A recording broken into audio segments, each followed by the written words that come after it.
할렐루야. 하나님의 은혜가 여러분의 가정과 기업 가운데 가득하시기를 주님의 이름으로 축원합니다. 우리들이 이제 부활 주간에 그 예배를 드렸습니다. 그리고 또 오늘 부활 주간에 그 수요 예배를 함께 드리고 있습니다. 우리들은 인사했을 때 뭐라고 인사를 했냐면 예수님이 부활하셨습니다, 이렇게 인사를 했습니다. 예수님이 부활하셨습니다라고 하는 그 선언의 의미는 네 가지라 그랬습니다. 여러분 기억하시는지 모르겠습니다. 첫 번째는 무덤, 죽음이 끝이 아니라고 하는 거, 이게 첫 번째입니다. 그 다음에 두 번째는 그 죽음 이후에는 부활과 승천이 있다라고 하는 겁니다. 그리고 세 번째로는 부활 승천 이후에 하나님의 나라가 우리들에게 예비되어 있다라고 하는 사실입니다. 그리고 하나님의 상급이 우리들에게 예비되어 있습니다. 할렐루야. 그 다음에 네 번째는 부활하셔서 하나님의 우편에 앉아 계신 그 예수님이 약속대로 우리에게 늘 함께 하시기 위해서 예수님의 말씀이 생각나지고 또 예수님의 그 뜻을 온전히 이룰 수 있도록 우리에게 성령을 보내주셔서 늘 함께 하신다라고 하는 사실입니다. 이것이 바로 예수님이 부활하셨습니다 라고 하는 그 말씀의 핵심 내용인 것입니다.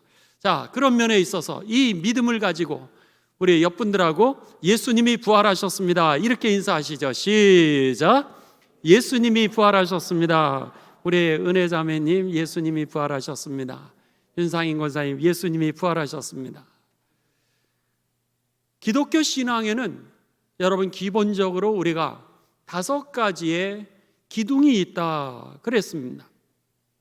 첫 번째 기둥은요, 우리가 하나님이 우리를 창조하셨다라고 하는 창조의 믿음이요, 그 하나님께서 우리들과 늘 함께 하신다라고 하는 임마누엘 신앙이요, 세 번째로는 죽을 수밖에 없었던 우리들의 죄를 위하여 예수님께서 십자가에 대신 죄값을 치러주셔서 우리의 죄의 문제를 해방하셨다라고 하는 십자가의 신앙입니다. 그 다음에 네 번째로는 예수님께서 죽음의 권세를 깨뜨리시고 그 이후에 이 죄의 문제가 해결이 되었기 때문에 우리로 하여금 하나님의 나라로 들어갈 수 있게 하시는 부활의 신앙이 네 번째 신앙이요, 그 이후에 우리들에게 하나님의 나라가 예비되어 있다라고 하는 그 천국의 신앙, 하늘나라의 신앙이 바로 5번째 신앙의 핵심 내용입니다. 우리가 믿는 그 믿음을 갖다가 종합적으로 정리한 것이죠. 창조신앙, 임마누엘 신앙, 십자가의 신앙, 부활의 신앙, 그리고 하늘나라, 천국에 대한 신앙이라고 하는 겁니다.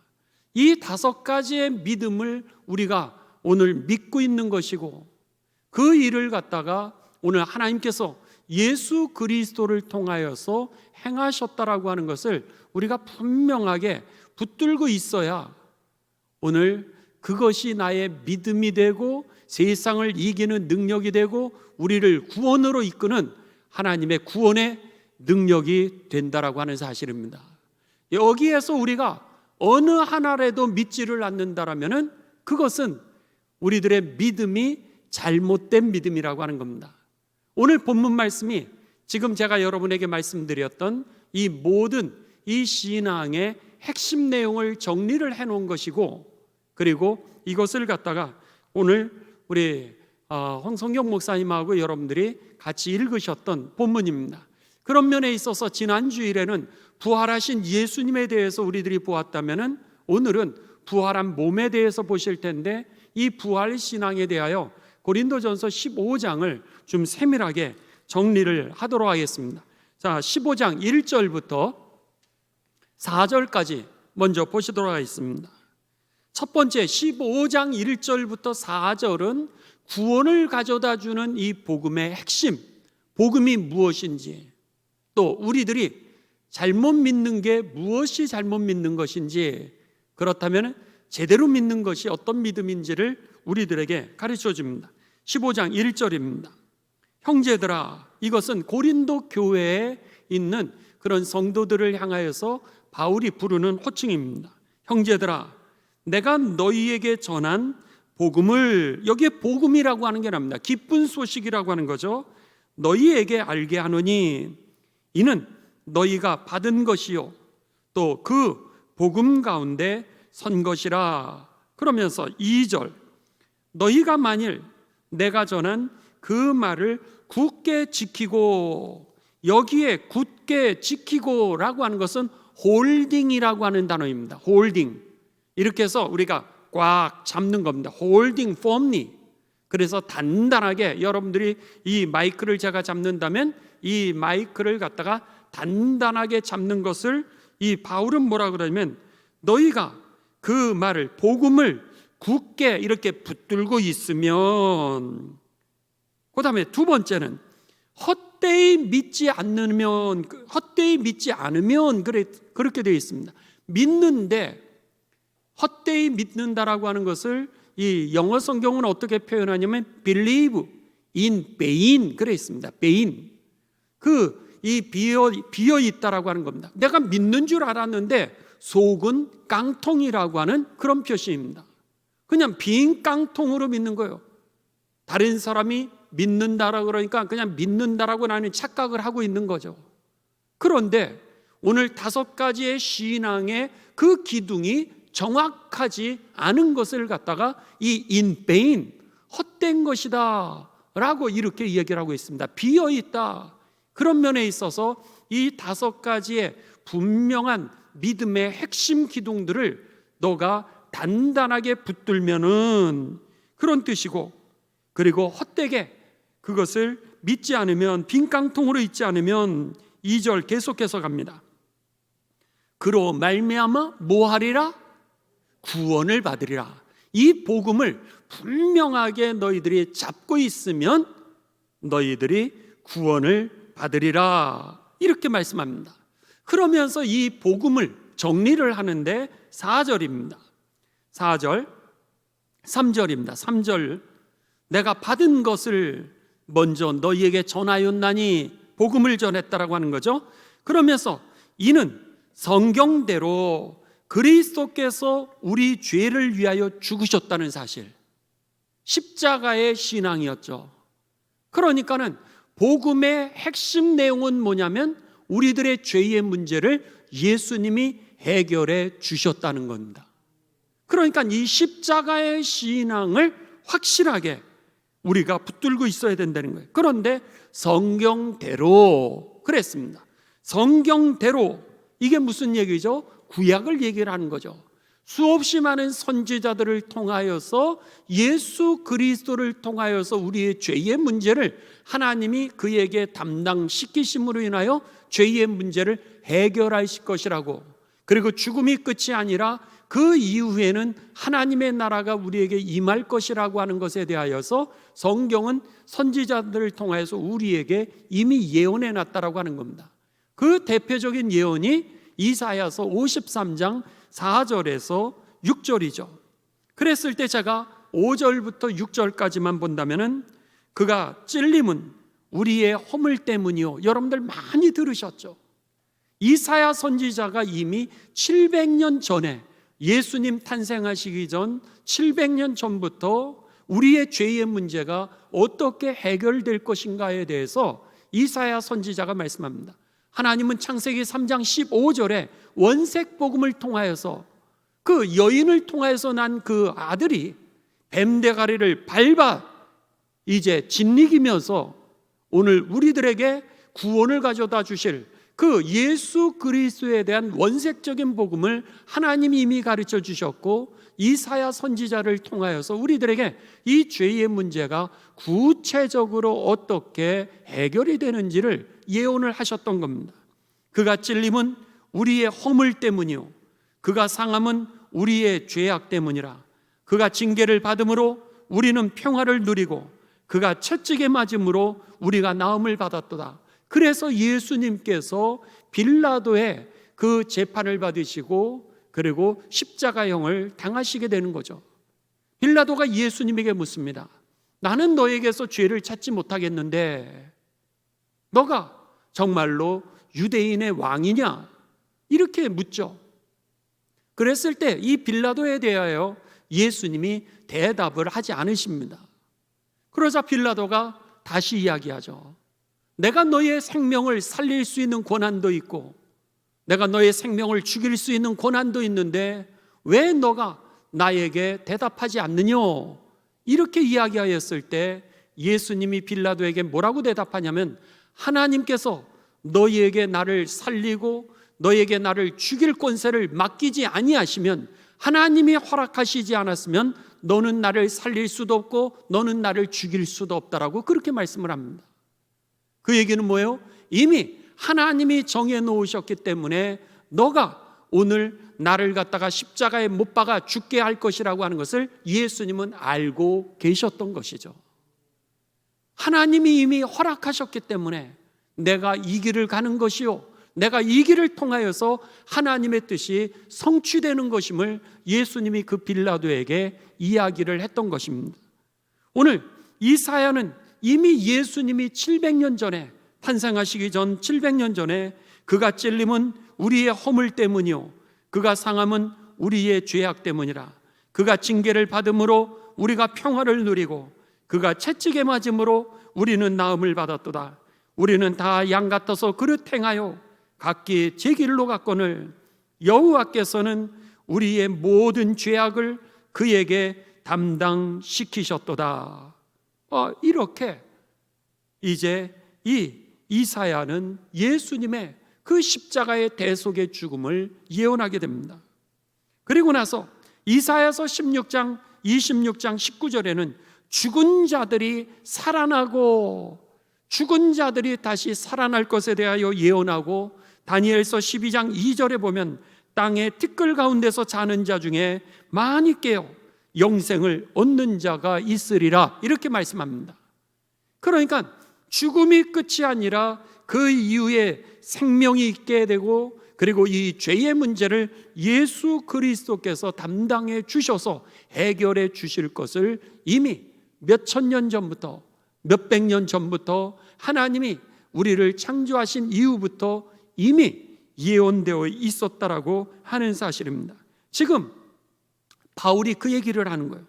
바울은 이 본문에서 이제 계속해서 뭐라 그러면 이는 성경대로 그랬던 거예요. 여러분, 하나님이 약속하신 것은 한치도 오차가 없이 온전하고 완벽하게 이루어지게 된다는 사실이 저와 여러분의 믿음의 확실한 내용이 되시기를 주님의 이름으로 축원합니다. 오늘 이는 성경대로 그리스도께서 우리 죄를 위하여 죽으시고 그리고 나서 장사 지낸 바 되었다가 성경대로 그대로 예수님 말씀하셨던 대로 사흘 만에 다시 살아나셨다라고 그렇게 바울은 우리들에게 가르쳐 주고 있는 것입니다. 여러분, 오늘 이것이 첫 번째 바울이 우리들에게 정리해 주고 있는 복음의 내용인 것이죠. 그래서 초대교회 믿음의 선배들은 이 믿음이 확실하니까 그들이 핍박을 받아도요 믿음이 흔들리지 않는 겁니다. 그들에게 왜 시험이 없었겠습니까? 그들에게도 우리들의 자녀들과 똑같은 자녀가 있지 않았겠습니까? 그들도 여러분 우리들과 똑같은 육신을 가졌으니 건강에 문제가 없겠습니까? 그들도 여러분 다 결혼해서 자녀를 낳는 그런 가족이니 결혼한 부부의 문제가 없었겠습니까? 그때에도 바람나는 남편의 문제가 없었겠습니까? 그때에도 첩의 문제가 없었겠습니까? 그때에도 여러분 이제 술의 문제가 없었겠습니까? 있었죠. 그뿐입니까? 말할 수 없는 수없이 많은 시험들이 그들의 삶에도 똑같이 있었을 겁니다. 근데 어떻게 그렇게 예수님의 제자들이 하나같이 다 순교할 수 있었겠습니까? 예수님을 따라던 무리들이 눈이 실명이 됨에도 불구하고 차라리 땅속에 무덤 속에 굴을 파고 들어간다 할지라도 햇볕을 못 본다 할지라도 예배를 선택했겠습니까? 그들에게 이 5가지의 믿음의 내용이 확실했기 때문이죠. 그렇다면 여러분 왜 믿음이 흔들리십니까? 여러분 왜 시험 드십니까? 여러분 왜 오늘 실망하십니까? 여러분 왜 오늘 우리들이 좌절하시는 겁니까? 이 부활 신앙이 분명하지 않기 때문인 것입니다. 바울은 이 얘기를 지금 하고 있는 거예요. 고린도 교회는 은사도 많았습니다. 그래서 고린도전서 12장부터 13장, 14장은 다 여러분 은사장 아닙니까? 그렇게 많은 은사들을 받았는데 그 교회가 여러분 이혼의 문제로 교회가 난리가 납니다. 우상 제물을 먹는 문제로 시험이 듭니다. 타락하는 문제로 시험이 듭니다. 왜 그렇죠? 오늘 바울이 지금 얘기를 하는 거예요. 너희들이 왜 분파가 되어서 나눠지느냐 그런 거예요. 나는 게바파다, 나는 아볼로파다, 나는 그리스도파다. 여러분 왜 그러냐는 거예요. 오늘 그러면서 believe in vain, 믿음을 가지고 있는 것 같지만 그 안에 텅 비어 있을 경우는 오늘 우리들의 믿음이 시험받고 그리고 구원에 이르지 못한다는 거예요. 그렇기 때문에 이 신앙에 대하여 지금 복음에 대하여서 바울은 그들에게 이 많은 문제 속에서 예수 그리스도의 십자가의 그 신앙에 대하여 오늘 분명하게 전하고 있는 것입니다. 바라기는 저와 여러분도 초대교회에 문제가 있었지만 결혼의 문제, 부부의 문제, 자녀의 문제, 사업의 문제, 분열의 문제, 시험의 문제. 그렇지만 주님이 우리와 함께 계시고요. 주님이 우리의 죄의 문제를 해결하셨음을 여러분 기억하시면서 오늘 어떠한 상황과 조건 속에서도 흔들리지 말고 믿음 있게 살게 되시기를 주님의 이름으로 축원합니다. 오늘 여기에 보면은 우리들에게 이 부활의 신앙이 세상에서 오늘 승리하는 길임을 우리들에게 가르쳐 주고 있습니다. 자, 12절, 13절, 14절 갑니다. 그리스도께서 죽은 자 가운데서 다시 살아나셨도다. 살아나셨다 전파되었거늘 너희 중에서 어떤 사람들은 어찌하여 죽은 자 가운데서 부활이 없다 하느냐. 다른 거는 믿는 거예요. 지금 다른 거는 하나님 우리를 창조하셨습니다. 맞습니다. 내가 그거 믿습니다. 하나님이 우리와 함께 하십니다. 임마누엘 신앙, 네, 그거 내가 믿습니다. 그런데 예수님이 죽으셨다라고 하는 거 옳습니다. 그럴 수 있습니다. 의인도 우리의 죄를 대신하여 죽을 수 있으니까. 그리고 부모님도 자녀를 대신하여 죽을 수 있으니까 그것도 믿습니다. 그런데 죽은 자가 부활한 거 글쎄요. 이게 문제인 겁니다. 죽은 자가 부활했다라고 하는 거, 이거는 내가 오늘 주변에 죽은 자 중에 일어난 사람이 있습니까? 내가 이것만은 믿을 수가 없습니다. 지금 이렇게 이야기를 하고 있는 겁니다. 어떤 거는 내가 이성적으로 받아들일 수 있는 것은 믿고요. 내가 받아들일 수 없는 거는 믿지 않는 그 신앙인 거죠. 이것을 바울 사도는 뭐라고 그러냐면 너가 believe in vain, 너가 믿는 것 같지만 그 안은 비어 있다는 거예요. 그건 너의 믿음이지 하나님의 말씀에 대한 믿음이 아니라는 거예요. 한번 생각해 보십시오. 여러분 창조를 어떻게 믿습니까? 하나님이 우리를 창조하셨다라고 하는 거, 여러분 그걸 어떻게 믿습니까? 성경에서 하나님이 창조하셨다라고 하는 것을 여러분에게 설명하고 있습니까? 아니요. 성경에서는 하나님이 여러분을 창조하셨다는 것에 대하여 그냥 선언하고 있지 여러분의 동의를 구한 적이 없습니다. 그런데 우리는 오늘 하나님이 창조하는 것을 믿고 있다는 거예요. 성령이 여러분과 함께 있다라고 하는 이야기를 여러분 어떻게 믿으십니까? 그것에 대한 누가 증명하실 겁니까?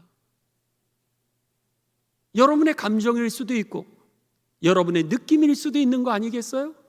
근데 그것이 어떻게 성령이 여러분과 함께 있다라고 하는 걸 믿습니까? 그것도 예수님의 선언이죠. 내가 간 다음에 성령을 너희에게 보내리라. 그가 너희와 영원히 함께 있으리라. 이것도 선언입니다. 그런데 그거는 믿고 죽은 자가 부활한다라고 하는 것은 내가 못 믿는다? 이것은 오늘 바울 사도가 오늘 본문에서 말씀하시는 것처럼 오늘 believe, 믿는 것 같지만 in vain, 깡통이라고 하는 겁니다. 아니 되는 거예요. 그거는 잘못된 믿음이고 사실은 비어있는 믿음이라고 하는 겁니다. 하나님의 말씀 그대로 믿어지게 되시기를 주님의 이름으로 축원합니다. 그게 믿음이라는 거예요. 부모님이 약속을 하셨으면 자녀가 이번 크리스마스 때 내가 너에게 게임기를 사줄게. 내가 너에게 이번에 컴퓨터를 사줄게. 그럼 자녀가 그것에 대해서 그 약속을 믿는 게 믿음이죠. 그게 믿음이지 오늘 그 외에 다른 게 아니라고 하는 겁니다. 오늘 그 말씀을 하는 거예요. 너희가 그 하나님이 이미 예언자들을 통하여서 우리에게 약속하신 그 말씀, 그리고 성경에 우리를 창조하시면서 기록한 이 하나님의 말씀, 이것을 그대로 믿으라는 거예요.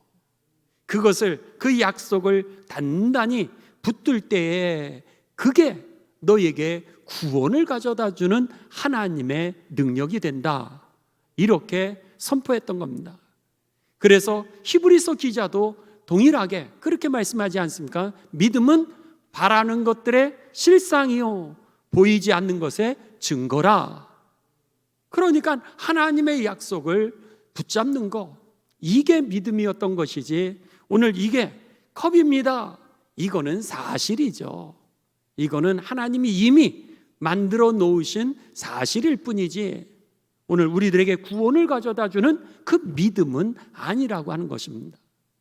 지금 이 고린도 교회에서 많은 사람들이 은사를 받았어요. 그런데 은사를 행하면서 이게 12장, 13장, 14장인데 그들의 믿음은 깡통이었던 거예요. 죽은 자가 어떻게 부활합니까? 그랬을 때 13절, 그러면 너희들이 예수님을 믿는데 도대체 뭘 믿고 있는 거냐라고 하는 겁니다. 만일 죽은 자의 부활이 없으면 그리스도도 다시 살아나지 못하셨을 텐데, 그렇죠? 죄의 문제를 해결하지 못했다라고 하는 겁니다. 그러면 14절, 그리스도께서 만일 다시 살아나지 못하셨으면 우리가 전파하는 게 뭐예요? 예수님을 통해서 죄의 문제가 해결되고 구원이 우리들에게 주어졌다라고 하는 건데 그것도 거짓말이요, in vain, 깡통이라는 거죠. 비어있는 거라는 거예요. 그 다음에 어떻게 돼요? 또 너희가 믿는 그 믿음도 헛것이라, 그렇게 말씀하고 있는 겁니다. 그 믿음도 깡통이라는 거예요. 너희들의 믿음도 거짓이라고 하는 겁니다. 예수님의 십자가의 부활, 그리고 우리도 예수님이 살아나셨으면 어떻다는 거예요? 우리도 살아날 것이라고 하는 거 믿는 거, 그리고 그 이후에 천국이 있다라고 하는 걸 믿는 거, 이게 구원을 가져다 주는 믿음이라고 하는 것이죠. 제가 장례식 때마다 여러분들에게 말씀하지 않습니까? 그냥 저희 아버님의 얘기, 아버님이 이제 너무너무 행복하시면서 하늘나라로 승천해 가시는 모습을 제가 보면서 여러분에게 간증하지 않았습니까? 아멘 하셨어요, 여러분이. 그렇다면 여러분도 그렇게 될 걸 믿습니까? 이것을 갖다가 우리가 확신해야 된다는 거예요. 박영순 권사님 크리스마스 때 하나님의 부르심을 받았습니다. 그랬는데 박영순 권사님이 자신이 하나님의 부름을 받는 그 날짜에 동그라미를 해놓으셨어요. 그리고 거기에다 별표 같은 그런 본인만이 알 수 있는 그 표시를 해놓으신 거예요.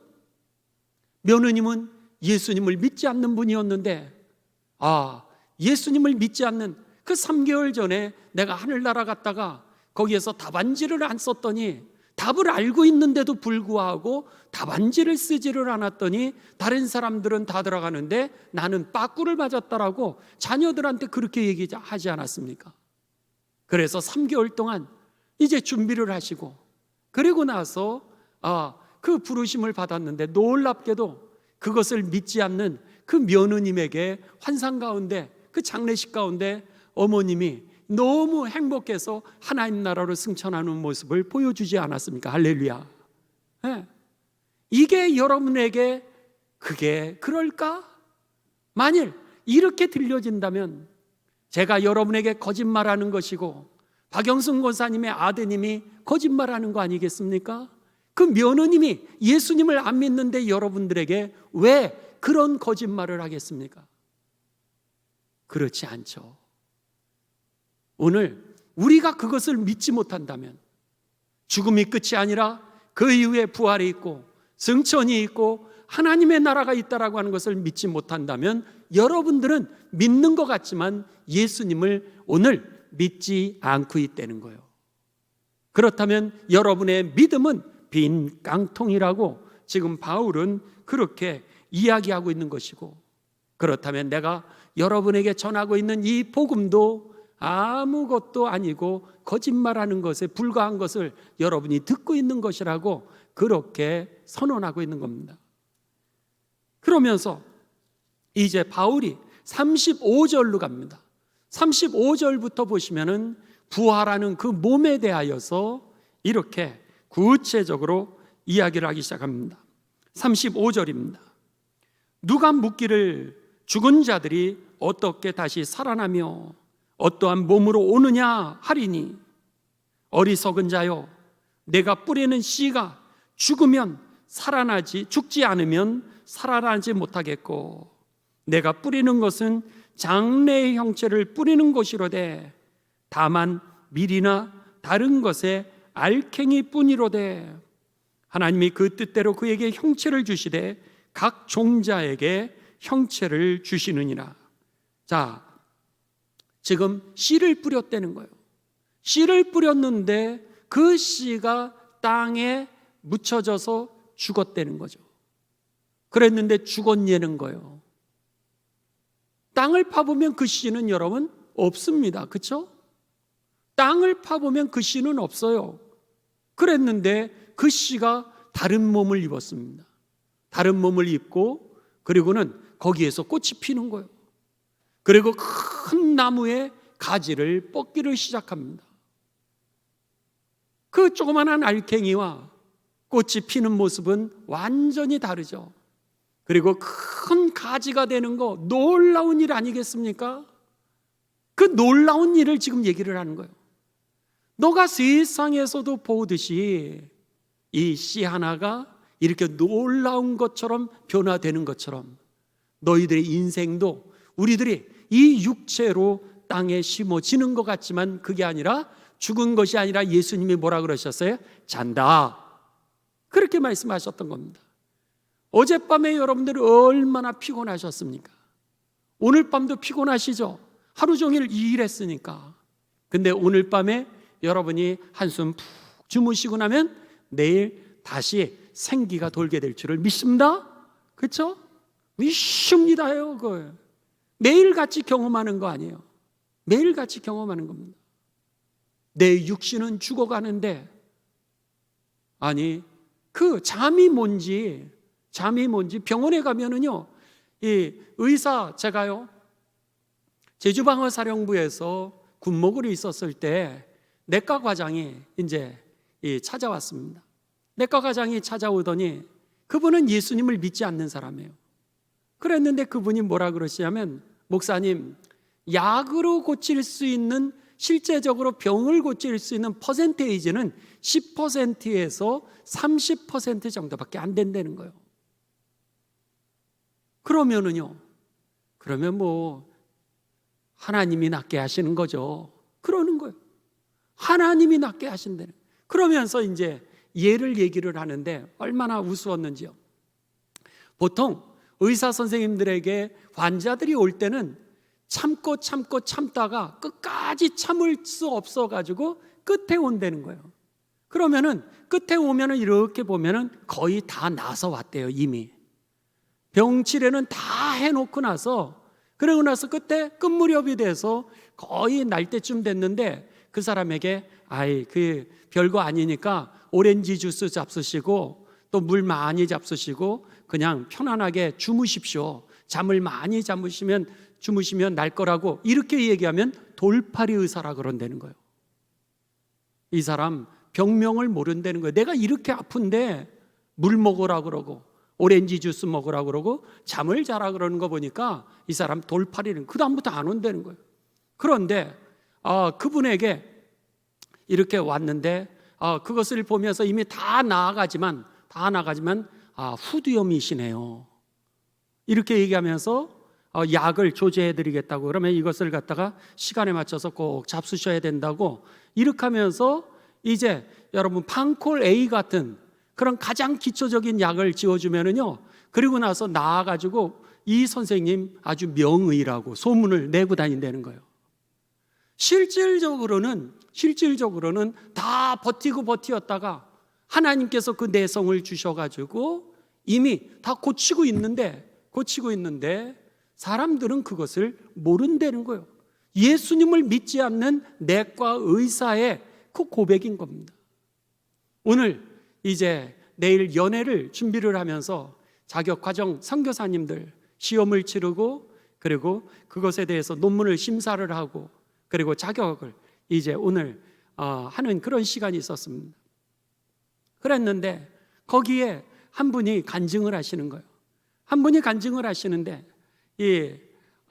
어느 분이 암에 걸리셨는데 그 암을 갖다가 이 기도를 하는데 마음 가운데 하나님께서 이 암을 고치실 것이라고 하는 그 믿음이 생기더라는 거예요. 그래서 자기가 그분을 향하여서 나도 모르는 사이에 당신의 암의 문제를 하나님이 고치실 것입니다. 할렐루야. 그러면서 안수하고 기도했다는 거예요. 그 이후에 놀랍게도 이분의 암이 완치를 받았습니다.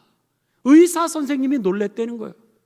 그 완치가 됐다고 목사님의 기도에 응답을 받았다고 해서 그분이 와서 간증을 하는데 목사님이 더 놀랬다는 거예요.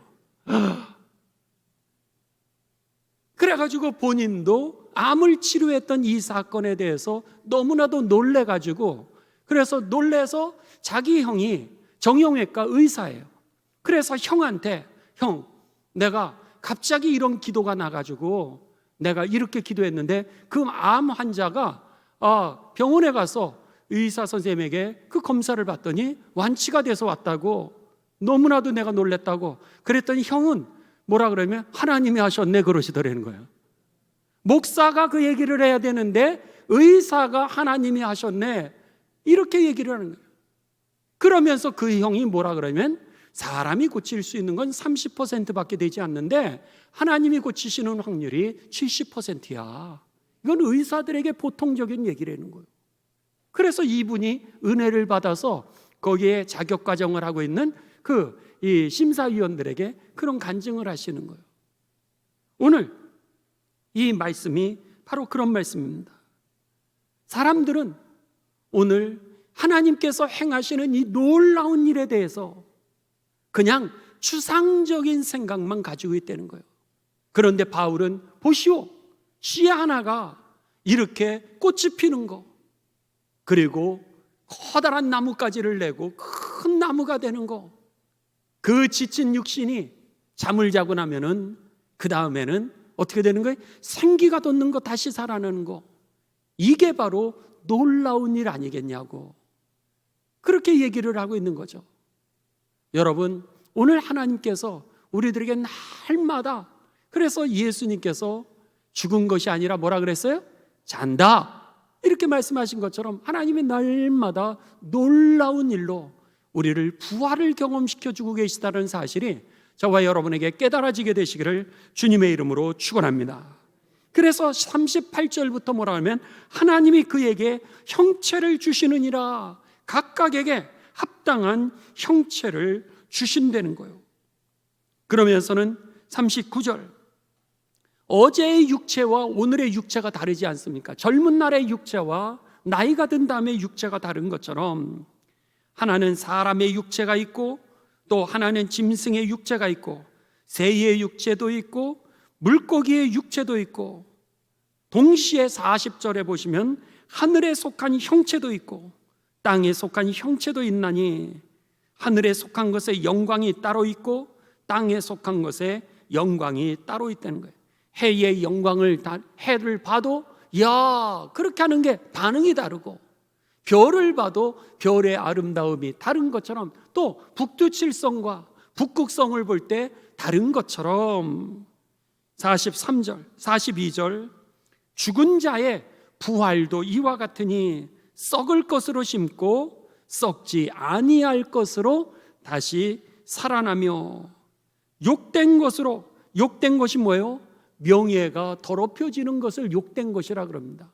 우리가 세상에 살면서 여러분 실추되는 명예 그런 삶을 살아가는데 오늘 여기에 욕된 것으로 심었는데 다시는 명예가 실추되지 않는 영광스러운 삶으로 다시 살며 그렇게 되어 있습니다.